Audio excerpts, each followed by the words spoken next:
Muito bom. Graça e paz a todos. Hoje nós vamos dar sequência ao estudo a respeito do crescimento da igreja. Existem muitas coisas que a gente pode falar a respeito da igreja e do crescimento dela, mas eu quero falar hoje de uma coisa prática, que está relacionado com a célula e com o líder da célula. No livro de Atos, no capítulo de número 2, que é um texto clássico a respeito do surgimento da igreja. A gente sempre volta lá no capítulo 2 de Atos. Não que a gente não creia que exista outro texto que possa ser usado como referência.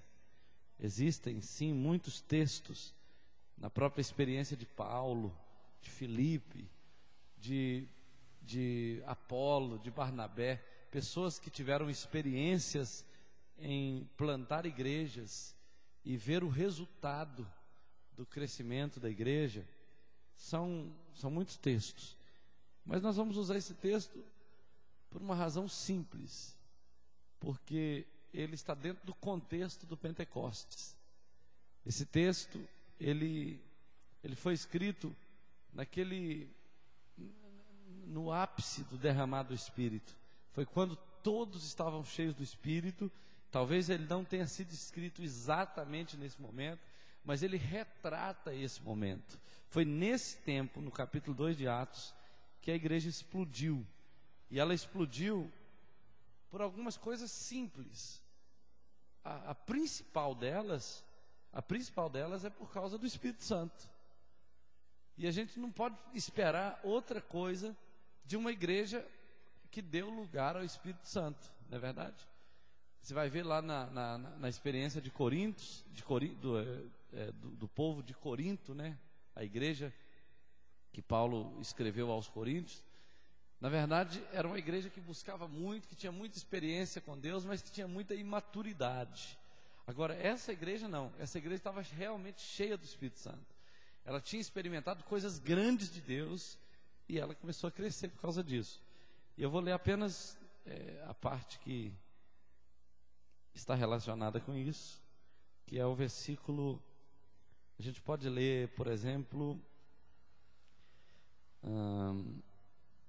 42, 43 e 44. Pode ser apenas esses. Não, vamos ler 41 a 44. Diz assim: Então, os que lhe aceitaram a palavra foram batizados, havendo um acréscimo naquele dia de quase 3.000 pessoas. E perseveravam na doutrina dos apóstolos e na comunhão, no partir do pão e nas orações. Em cada alma havia temor. Muitos prodígios e sinais eram feitos por intermédio dos apóstolos. Todos os que creram estavam juntos, tinham tudo em comum. E vamos no 46 também. Diariamente perseveravam unânimes no templo, partiam o pão de casa em casa, tomavam suas refeições com alegria e singeleza de coração, louvando a Deus e contando com a simpatia de todo o povo. Enquanto isso, acrescentava-lhes o Senhor, dia a dia, os que iam sendo salvos. A gente poderia falar de muitas coisas relacionadas ao crescimento da igreja, de estudos que são feitos aí ao longo dos anos, né? Eu tenho alguns estudos que talvez num outro momento eu traga para vocês, de fatores que influenciam o crescimento da igreja, como comunhão e uma série de outras coisas que são pontos chaves de uma igreja. Mas eu quero falar de uma coisa ligada ao líder e à célula, porque nós sabemos que a igreja, na verdade, são as pessoas, né? A igreja, a gente fala que a célula é a igreja, mas não é nem a reunião que é a igreja, são as pessoas. Onde tem gente, ali está a igreja, né? Onde tem alguém louvando ao Senhor, ali é a igreja, né? Então, onde tem alguém precisando de ajuda, é ali que a igreja tem que estar. Se você encontra uma pessoa pela rua aí chorando, ou encontra uma pessoa com um problema numa casa, numa empresa, em qualquer lugar que seja, e se você é a igreja, é para isso que você está ali, para fazer diferença, né? Amém? Então, esse texto aqui fala de um impacto que a igreja, as pessoas, a igreja primitiva, causou na sociedade. E quando eu falei aqui na oração, que o meu desejo era que Deus fizesse de você uma bênção, diante disso, Deus está muito mais interessado em fazer com que a igreja dele entenda a sua missão, né? Deus quer que a igreja entenda a missão dela, e aí para isso, ele tem que ganhar a pessoa, fazer com que ela amadureça na fé, para que ela se torne um líder, um discipulador, alguma coisa assim, para que então ela possa exercer a sua missão na terra, na sociedade. O trabalho de Deus é fazer isso, é gerar pessoas que vão ser abençoadores, que vão fazer diferença na terra, né? Você sabe que a gente está vivendo uma época aqui no Evangelho no Brasil, e qualquer cidade você vai passar, você vai encontrar isso. A gente está vivendo uma época em que as pessoas pulam de igreja em igreja assim numa facilidade muito grande. Ah, essa igreja eu não estou gostando dela mais não, tem uma outra ali, eu vou ali para ela. Aí chega lá e tá, agora eu vou para aquela de cá. Essa aqui é boa por isso e por aquilo e tal, e vai procurando as igrejas. Mas isso não traz crescimento para a pessoa. Isso não traz crescimento para o reino de Deus. Isso não muda a sociedade. O que Deus quer é que você cresça no lugar que você está plantado, para que você possa ter condição de alimentar as pessoas que estão à sua volta, para que você possa alcançar pessoas com as quais você se relaciona. Agora imagina que você está sendo um instrumento de Deus para ganhar uma família. Aí a pessoa fala, olha, tem um mês que você me chamou para ir na sua igreja, eu não fui, mas agora eu quero ir, vamos lá, onde é? Aquela ali perto do posto de luz? Ah, não é essa mais não, agora é uma lá na Milton Bandeira, por exemplo. Aí beleza, então aí acontece o imprevisto, o cara não vai não. Aí daí 15 dias fala, hoje eu vou, é aquela ali perto do INSS? Ah, não é essa mais não, agora é lá na Rua da Conceição. O cara fala, mas que negócio é esse? Você é de qual igreja exatamente? Então esse tipo de coisa atrasa o crescimento da pessoa, atrasa o próprio crescimento dela, porque, entenda uma coisa, o que faz um crente crescer são os filhos que ele gera. Não existe outra coisa que faz você crescer. Quer ver um exemplo? Quando você estava na casa do seu pai, você já foi jovem, né? Todo mundo já foi adolescente, jovem. Aí o pai e a mãe falam, não faz não, menino, cuidado meu filho, não sei o que, não sei o que. Aí não chega tarde demais não, perdi o sono por causa de você, não sei o que. Aí você fala, rapaz, sossega aí, relaxa, pai, eu estava tranquilo, estava com meus amigos. Aí o pai falava assim, não, o dia que você tiver um filho, você vai entender isso. Não é assim? Aí você cresce, tem um filho, aí você se vê fazendo exatamente o mesmo que a sua mãe e seu pai faziam. Por quê? Porque só quando você gera, que você entende a dimensão da responsabilidade. Só quando você tem o compromisso de dar conta da pessoa, de conduzir a pessoa, que você vai entender, né, toda a dimensão desse chamado. E no reino de Deus é assim, você ganha uma pessoa para Jesus, o que você tem que fazer? Aí você já teve o trabalho de ganhar, agora ele começa a te fazer perguntas, aí você tem que descobrir a resposta, né? Ele começa a ter um problema, você fica preocupado, com medo do cara desviar e vai para a oração, para cobrir a pessoa de oração. Aí você vê que o capeta está tentando atacar ele, você chama o pastor, você chama alguém, você corre atrás e tal para tentar cercar a pessoa. Então você está crescendo. Agora imagina que você não tem nenhum tipo de preocupação. Aí, daí a pouco o capeta está te atentando, o pecado está te assediando, os pensamentos estão se acumulando na sua mente, aí você começa a se incomodar com alguma besteirinha da igreja, você começa a ter preocupação com uma coisa e outra, daí a pouco você está perdendo o foco de Deus, porque na verdade você não está cumprindo a sua missão, você está fora da sua missão.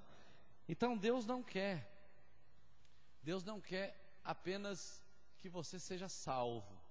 Esse é o projeto central dele. Mas Ele quer salvar muitos outros, e para isso Ele precisa te usar. É por isso que Ele quer que você cresça. É por isso que Deus está colocando toda a pressão possível em você para você crescer, né? Às vezes a gente vai escorregando, não quero saber disso, eu estou orando e a coisa está só piorando e não sei o quê, porque Deus está querendo te conduzir ao crescimento. A hora que você começar a crescer e começar a deixar Deus te usar, aí você vai ver coisas grandes acontecendo na sua vida. Então hoje, eu quero falar aqui, falando assim, abordando esse tema central do crescimento da igreja. Eu te dei uma folha que fala dos 10 mandamentos da célula.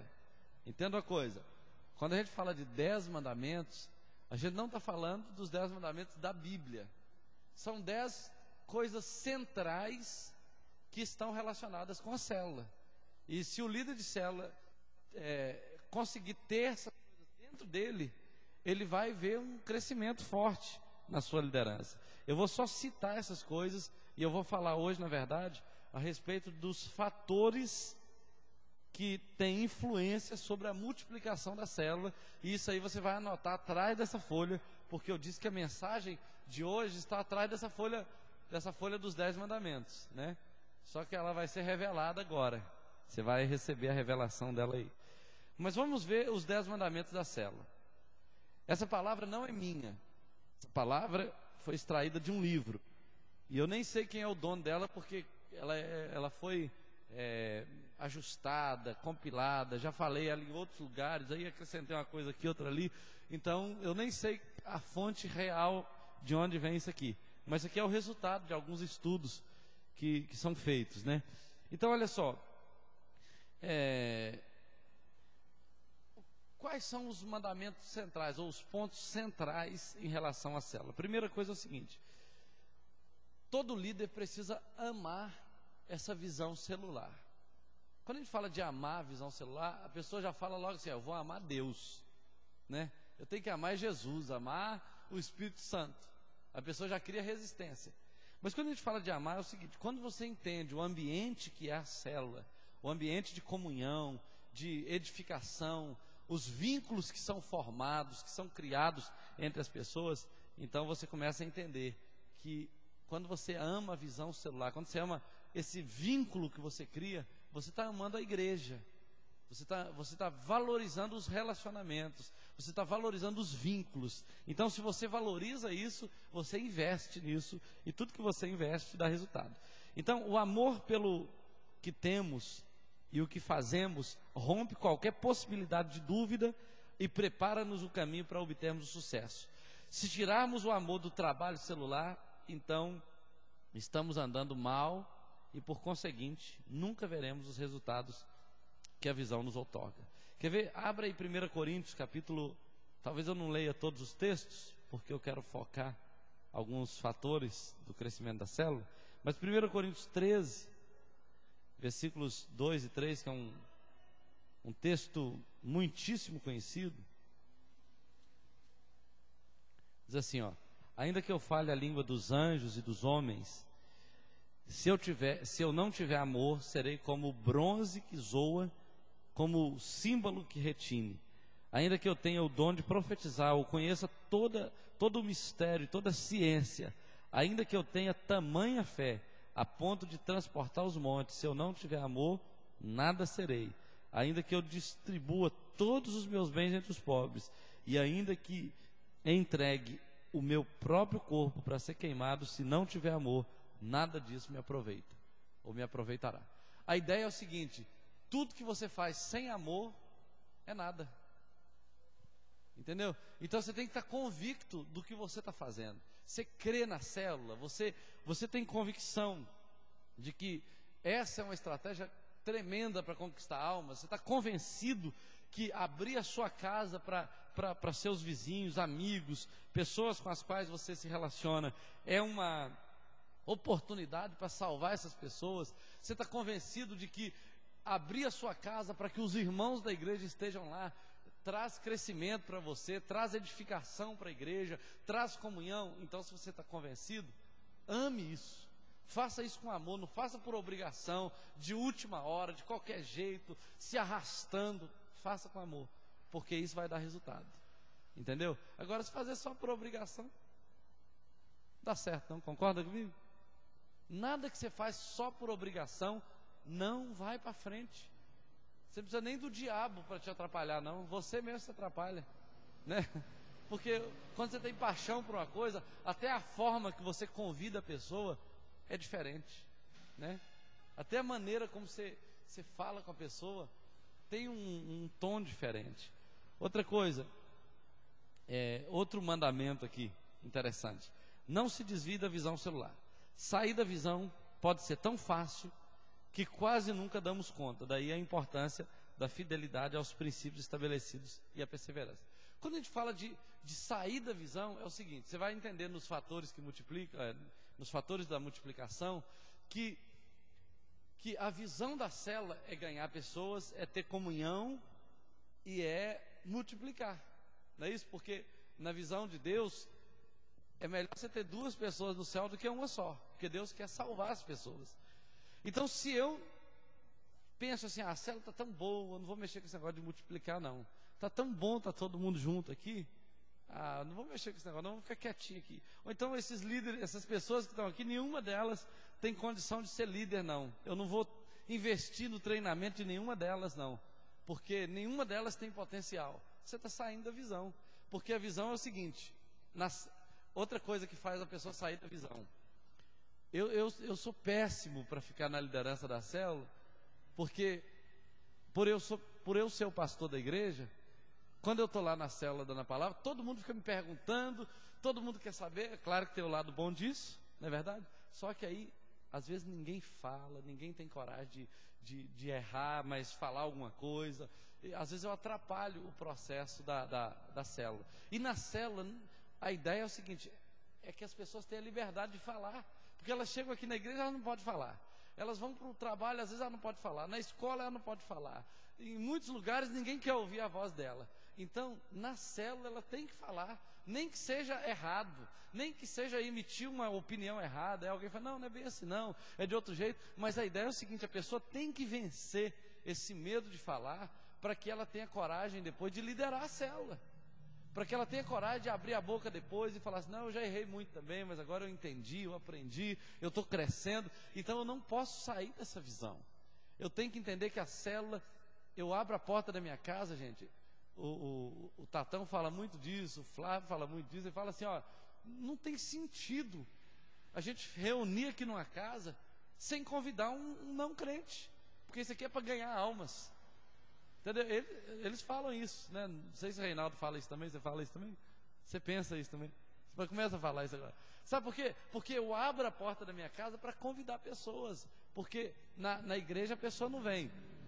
Na casa da gente ela vem, um amigo da gente vem, um colega vem. Então eu não posso sair dessa visão. Não posso sair, eu tenho que pensar, gente, a minha casa vai ser uma porta do céu.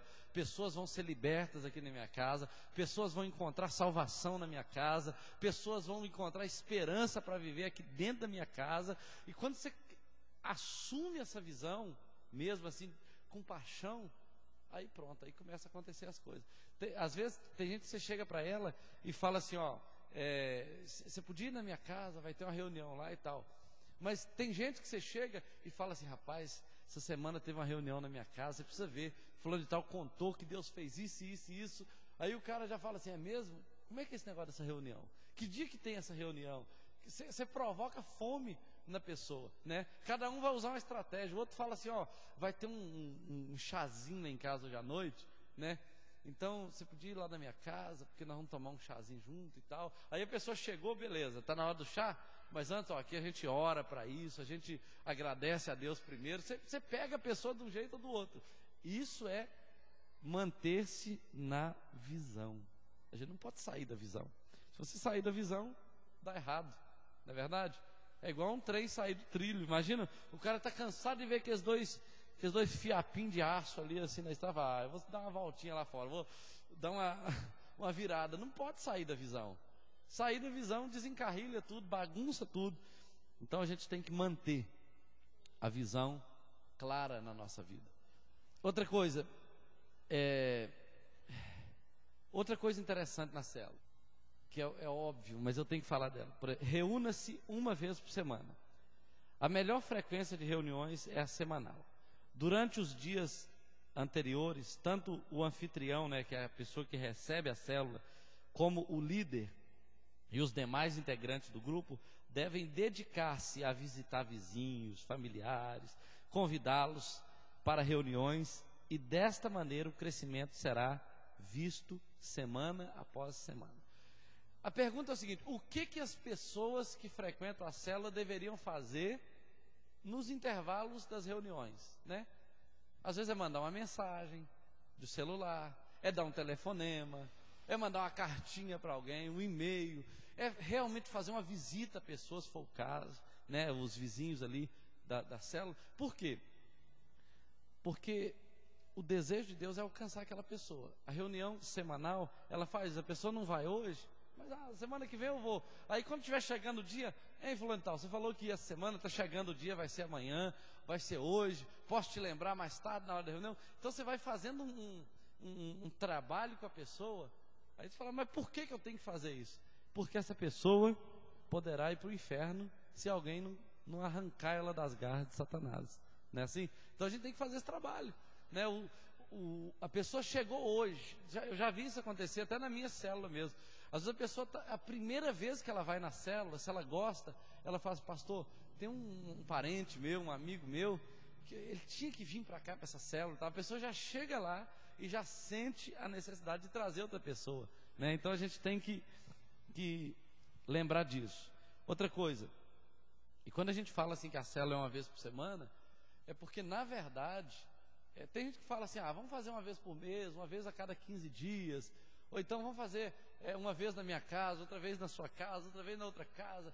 Tudo isso são ideias boas, só que o que acontece? Às vezes você convida um monte de gente para ir na sua célula naquela semana, aí na semana seguinte a célula é na outra casa, aí aquela pessoa que falou que não ia, resolveu ir, chega lá, não tem célula. Aí ela fala assim, eu não falei com você que eu ia na célula, você não tinha célula, coisa nenhuma, você me enganou, você não me avisou que não ia ter. Então, a célula deve acontecer uma vez por semana naquele mesmo local. É aquele negócio, naquele mesmo bate local e naquele mesmo bate horário, né? Tem que ser sempre ali, naquele horário. Sua célula deve ajudar a restaurar famílias. É outro ponto importante. O trabalho celular é para restaurar famílias. Há crises familiares em todo o mundo. E a célula deve estar preparada para atender esta necessidade. Nelas, busca-se que os filhos restaurem a relação com seus pais, os pais com seus filhos, a mulher com o marido, o homem com a sua esposa. Por que isso pode acontecer? Primeiro, por causa do efeito profético da célula. Quando você abre a célula na sua casa, você está trazendo a arca de Deus para dentro da sua casa, está trazendo a presença de Deus para ali. Então aquela casa pode experimentar restauração, mas além disso, as famílias estão se reunindo. Então é quando o marido aprende a tratar a esposa melhor, né, Marcelo? É quando a esposa aprende a tratar o marido melhor, né, Rosilene? Na verdade, a gente vai crescendo nos relacionamentos, porque às vezes alguma esposa, algum marido costuma deixar escapulir, né, na própria reunião da célula. Aí, tá vendo? Isso aí é bom para você, ó. Eu lembro da Alessandra, mas do Flávio algumas vezes, lá na célula, né, Flávio? Que às vezes a gente estava lá falando algum tema geral assim, aí de repente a Alessandra vinha e falava, pois o Flávio estava precisando ouvir isso mesmo, e não sei o que, ou então o contrário. Então, por quê? Porque na verdade a gente está ministrando um ao outro. E como a gente está num grupo menor, quando a gente percebe que a coisa tem a ver com a gente acaba não aguentando e abre a boca e fala mesmo, não, eu estava precisando ouvir isso aqui, porque hoje eu saí de casa revoltado com esse marido, com essa esposa e não sei o quê. Aí acontece a ministração, né? Então a célula é para restaurar famílias, né? A célula é para restaurar relacionamento de pais e filhos. Às vezes o pai chega lá e fala, não, eu estou precisando de oração, porque eu estou tendo uma luta com esse meu filho, com essa minha filha, não sei o quê. Aí no final, ora lá todo mundo um pelo outro e Deus vai fazendo milagre. As coisas vão acontecendo. Então a gente não pode esquecer disso. Outra coisa é que o sexto faça de cada membro um ministro. ou um líder. O que é isso? Cada pessoa que chega em uma célula, sem importar a sua condição, deve ser vista como um líder em potencial. Alguém que, ao alcançar o seu desenvolvimento espiritual, poderá ser instruído ou um instrumento valioso nas mãos de Deus. A gente tem uma mentalidade assim bastante como é que fala? Seletiva em relação a quem a gente vai colocar para ser líder, né? A gente olha assim, esse aqui vai dar líder, aquele não vai dar, esse está bom, aquele não está, não sei o quê, por causa da ótica da gente, né? Mas Deus não vê dessa maneira.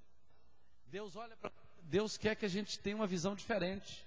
Deus quer que aquela pessoa que chegou ali, do jeito dela, se torne um instrumento de Deus para liderar uma célula. Às vezes ele não vai começar como líder de célula. Às vezes a pessoa vai começar liderando o louvor, ou talvez vai começar liderando, sabe o quê? Liderando a administração das músicas no som, né? Ele aperta o play, solta o play, igual o Tatão, quando era músico lá em Araponga, diz ele que a função dele era tocar o X, né, Tatão? Mas eu nunca vi esse instrumento. Falou, não, X é aquele do zabumba, né, que fala? É aquela mesinha do zabumba. O cara vai, pum, pum, aí quando ele cansa, ele para, aí o Tatão abre o X, coloca assim, ele vem e apoia o zabumba lá.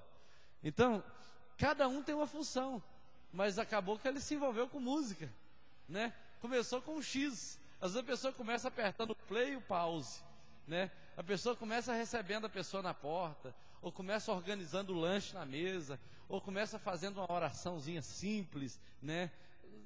A gente já fez na célula até a oração de uma palavra, né? A gente falou assim, vamos fazer a oração de uma palavra. Uma pessoa falou obrigado, a outra amém, a outra aleluia. Só que ninguém falava uma palavra, sempre alguém falava mais de uma palavra, né? Você vai estimulando a pessoa ao crescimento. Por quê? Porque a visão de Deus é que cada pessoa que chegou na célula se torne um discípulo e um líder, um ministro, né? Todo mundo. Agora, entenda uma coisa, essa reunião aqui, ela é 10.000 vezes mais importante do que a reunião de domingo à noite, porque daqui vai sair líder. Talvez do domingo à noite não vai sair líder, entende? Então assim, essa é a visão de Deus. Na verdade, eu vi um pregador, eu vi um pregador falando uma vez o seguinte, que a gente não pode medir a igreja pelo culto de domingo à noite, né? Tinha 200 pessoas na igreja, tinha 2.000 pessoas na igreja. A gente tem que medir a igreja pelo número de pessoas que está sendo treinadas, porque essa é a igreja que vai dar resultado. Agora, uma igreja que tem 2.000 pessoas no domingo pode ter 500 no outro domingo. Você não sabe quem são as pessoas, você não sabe se elas são crentes, se não são crentes, se estão sendo discipuladas, se não estão, se tem uma visão, se não tem, se tem vínculo, se não tem, se está vivendo no pecado ou não. Agora aqui não, aqui a gente sabe que quem está sendo treinado vai se tornar, ou já está se tornando, um pastor, de certa forma, de muitas pessoas, né? Essa é a visão de Deus, fazer de cada membro um ministro, cada membro um ministro, cada membro um líder. Outra coisa, vele pela santidade do grupo, é outra coisa. Quando o pecado é permitido, é tolerado e se consentido, a célula começa a decair. Devemos ser radicais contra o pecado e não confiar a célula a alguém que leva uma vida dupla, porque a garantia do líder é seu testemunho, e este testemunho começa em sua casa. Presta atenção numa coisa aqui. Hebreus 12:14 diz assim: segui a paz com todos e a santificação, 12:14, porque sem a qual ninguém verá o Senhor. Ninguém verá o Senhor. Esse texto é muito interessante pelo seguinte,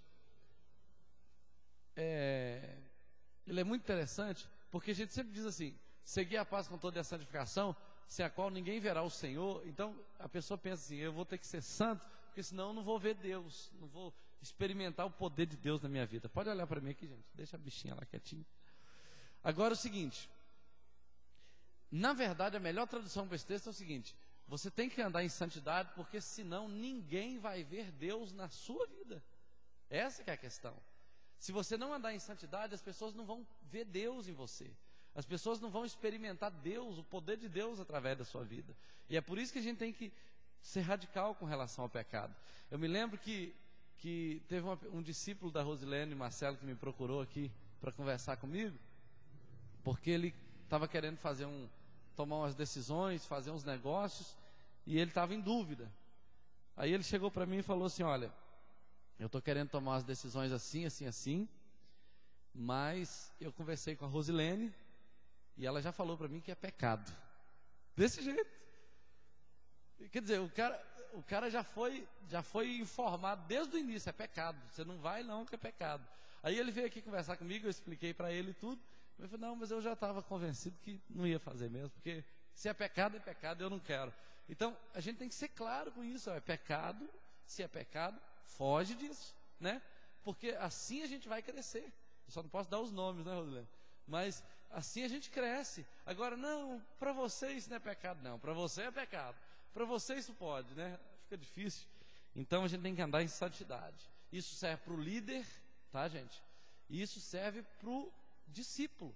Às vezes uma pessoa chega, ela está nova na fé, você vai ter um cuidado amoroso para falar com ela, mas quando você fala com amor, não significa que você não vai falar a verdade. Não é verdade? Não, você está chegando, você está conhecendo agora, mas a Bíblia diz que isso é pecado. Ué, e aí? Vou falar que não é pecado? Vou deixar que a pessoa seja enganada? Né? Então a gente tem que ter esse compromisso. Outra coisa, não trabalhe em fundamento alheio. O que é fundamento alheio? Os membros das células devem ser fiéis ao seu grupo e não estar assistindo a diferentes reuniões, uma vez que isso pode trazer confusão e afetar o processo de formação requerido. Os líderes devem lutar por ganhar almas que farão parte do seu grupo e não chamar outros que já estejam sendo liderados. Isso é outra coisa importante. O que acontece? Às vezes, desavisadamente, um líder pode chamar um membro ou um discípulo de outro líder. E isso dá problema. Já deu problema. Já tivemos problemas por causa disso. Além disso, tem líder que quer tanto encher sua célula que ele pode chamar gente até de outra igreja. E isso é mais complicado ainda. Por quê? Nós não somos todos irmãos? Somos. Mas aquela pessoa que está na outra igreja está sendo pastoreado por um pastor, tem compromisso com aquela igreja lá. O pastor já teve o trabalho de ganhar ele para Jesus, está cuidando da pessoa. A gente vai lá pegar, como diz o outro, pescar no aquário do pastor, né? Tem que pescar lá no mar aberto, né? Onde tem muito peixe precisando de ser pego, né? Então a gente tem que tomar esses cuidados. A gente precisa tomar esse cuidado. E aqui entre nós, como líder de célula, entender o seguinte: se o Reinaldo já está cuidando de um discípulo, para que eu vou lá surrupiar, subtrair o discípulo dele, né? Deixa ele lá. E se o discípulo dele quiser vir para a minha célula, eu posso trabalhar com ele e falar assim: olha, querido, não é melhor você ficar lá com o Reinaldo? Não, você já, mas é porque ele é enjoado, ele tá confrontando meu pecado. Aí você fala: não, se você vier para cá, eu vou confrontar seu pecado do mesmo jeito. Eu sou pior do que o Reinaldo.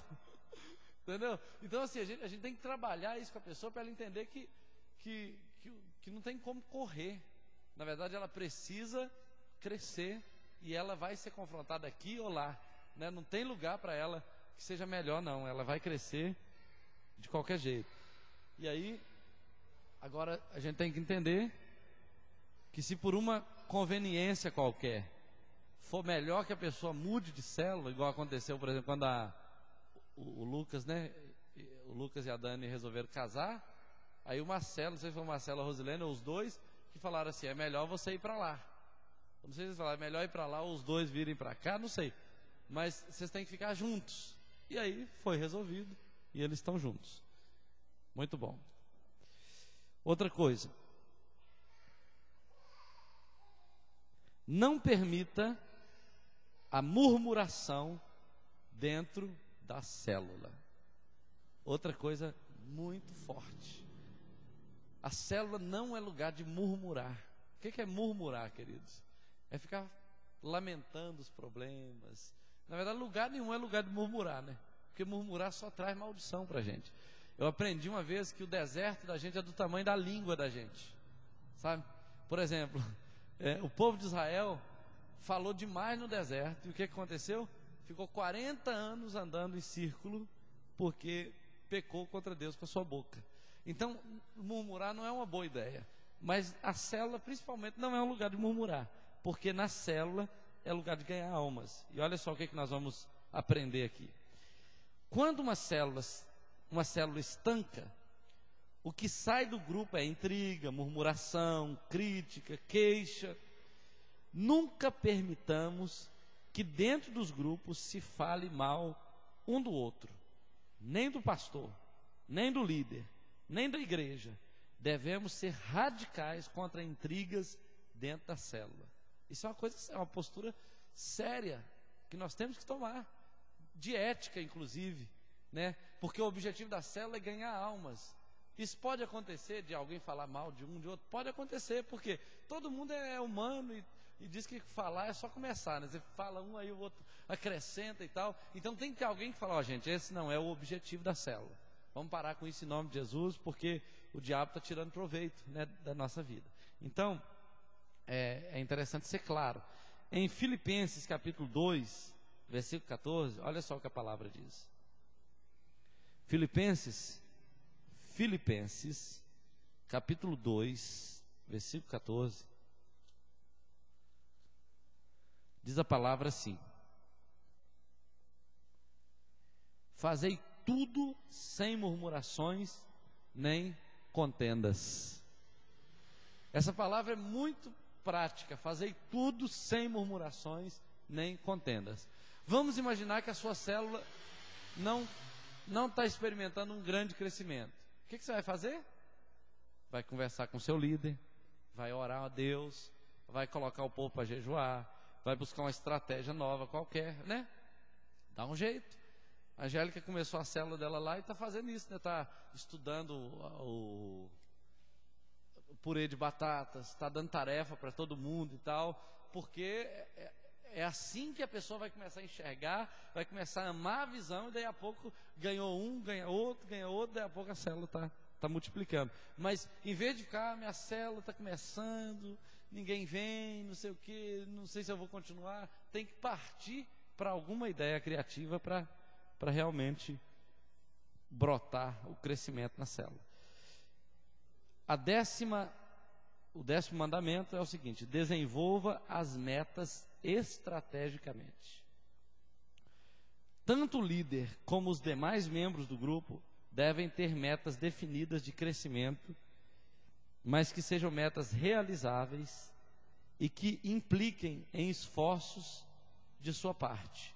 Toda meta deve ser clara e levar em si o propósito da multiplicação. Por exemplo, quando a gente fala de meta clara, meta realizável, a pessoa fala assim: eu vou orar 15 minutos todas as manhãs por uma pessoa, por 3 pessoas durante 30 dias, porque eu quero trazer essa pessoa na célula. Isso é uma meta clara. Vou orar 30 dias, 15 minutos por dia, por 3 pessoas. Não é uma meta clara? Aí o que acontece? Se Deus salvar 1, 2 ou 3 dessas que você está orando, você já vai conseguir mensurar o resultado da sua oração. Agora diz: Senhor, salva Viçosa, salva, Senhor, o Brasil.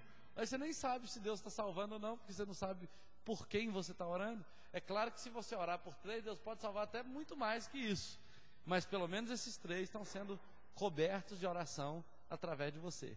Então, assim, uma coisa que a gente fazia e que a gente precisa voltar a fazer é aquele esqueminha da oração de 3 por 30 dias, né? Cada líder de célula pode pegar um papelzinho e falar assim: escreve aí o nome de 3 pessoas que você ama muito e que você gostaria que estivesse no céu com você. Aí a pessoa escreve. Agora nós vamos gastar 30 dias orando por essas pessoas. A gente pode orar aqui na célula e a gente pode orar em casa, todos os dias.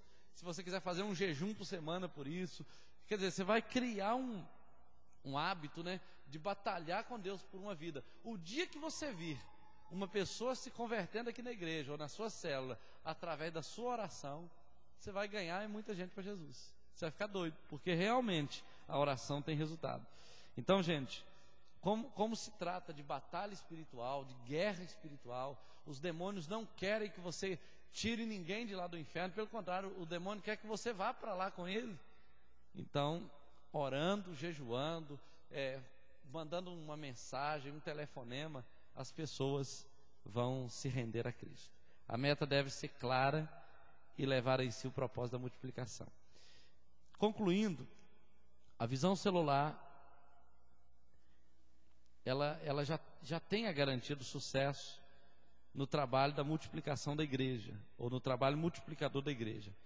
Mas esse sucesso está condicionado ao respeito de uma estrutura para desenvolver as reuniões semanais, semana após semana. Se os parâmetros forem respeitados para a realização das reuniões do grupo ao longo de 1 hora, se tiver em conta esses 10 mandamentos das células, sem dúvida o sucesso estará do nosso lado. A ideia é o seguinte: tem coisas que dependem de Deus, tem coisa que depende da gente. Por que a gente estabelece alguns padrões? Porque é a parte humana da coisa. Imagina que você chega lá desanimado na célula, você não orou, você não leu a Bíblia, você não falou com ninguém, você não está nem aí para nada. Você chega lá e senta lá, né? E fala assim: hoje eu quero 20 pessoas na célula, né?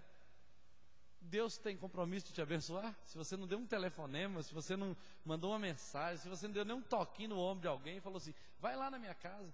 Pô, tem uma pessoa que eu conheço, que o Tatão conhece, que a gente está chamando ela tem uns 2 anos, né, ou mais, para vir aqui na célula. Até hoje ele não veio, mas toda vez que eu encontro, eu falo. Toda vez que o Tatão encontra, ele fala.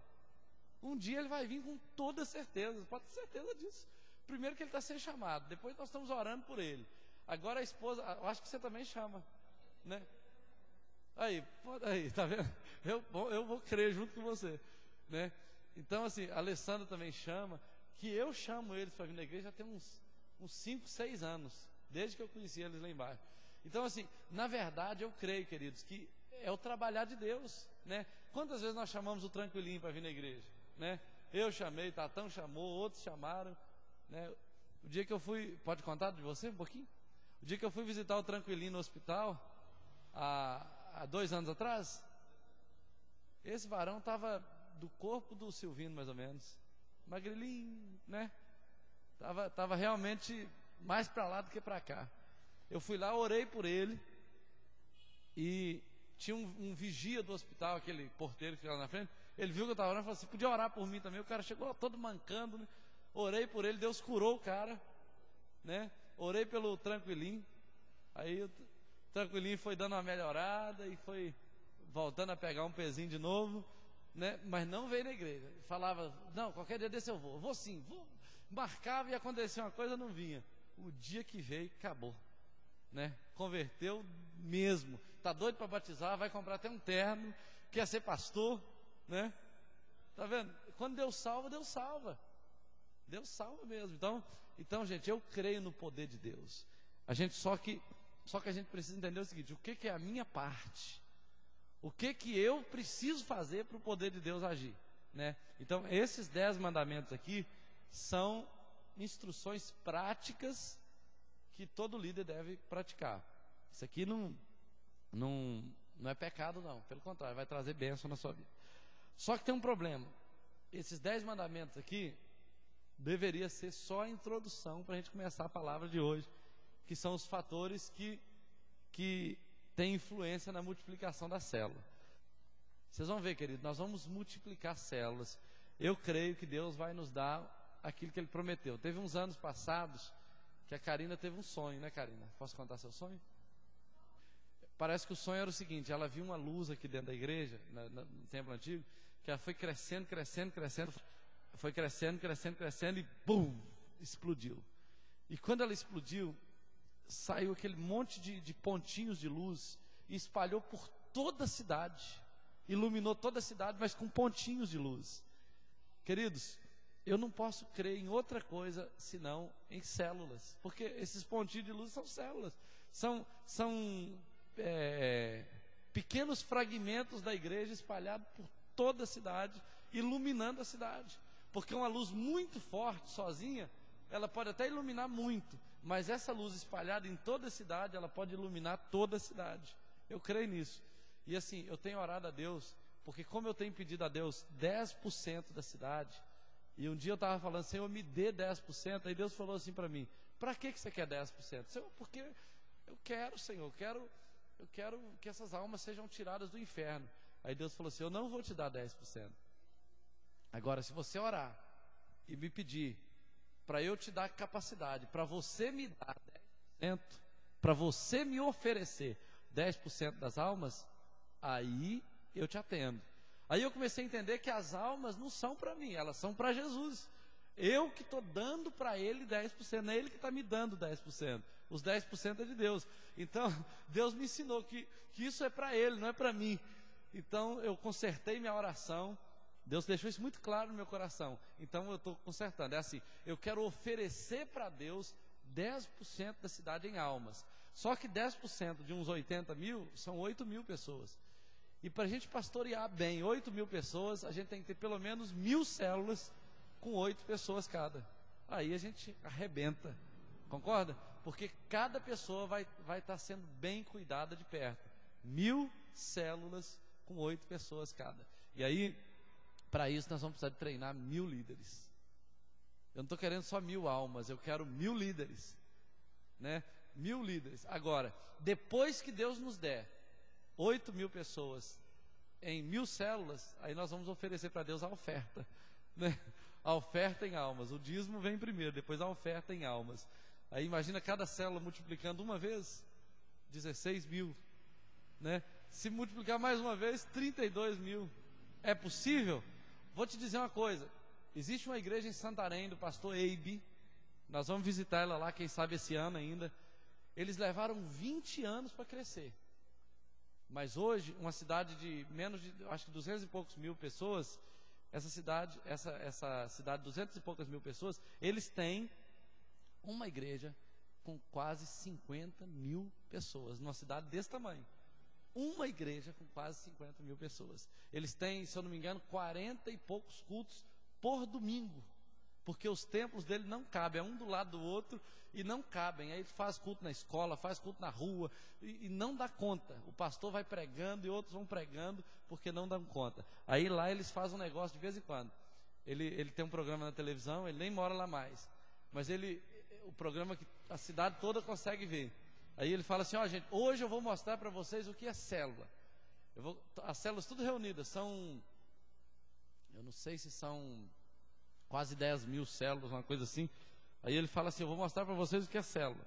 Vou contar até 3 e todo mundo vai saber o que é célula. Aí ele manda todo mundo sair da casa e ir para a janela para ver o que é célula. Aí ele conta 3, 2, 1. Quando ele faz isso, todos os líderes de célula soltam foguete de uma vez, né? E aí aquele foguetório na cidade inteira, porque tem célula na cidade toda, né? Aí ele está lá na televisão falando, isso é célula, isso é célula. E perto de você tem uma célula. Às vezes o cara está na janela, se estouram ali na frente da casa dele. Isso aí é uma célula na sua casa, perto de você pode participar dessa célula. Então eu creio, queridos, se Deus fez isso lá, depois de 20 anos de batalha, de luta, o pastor Eibe conta que ele diz o seguinte, olha, eu achava que a gente não ia crescer nunca, que a gente, chegou uma época que ele até entregou o ministério dele, deixou de ser pastor, porque ele achava que não ia ter jeito, aí Deus mandou ele voltar, ele voltou de novo, e a coisa tomou outro rumo.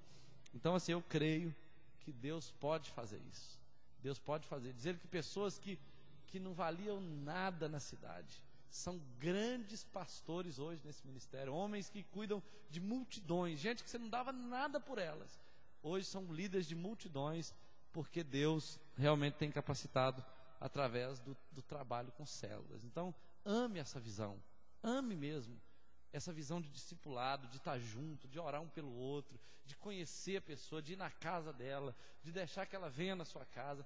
Faça isso com amor, porque Deus vai te honrar por isso, né? você vai estar pastoreando uma multidão muito grande, que você não imagina. Eu creio nisso. Nós vamos estar vivos, em nome de Jesus, para ver esse milagre acontecendo. Essa realidade de Atos capítulo 2 vai acontecer em Viçosa, em nome de Jesus. Amém?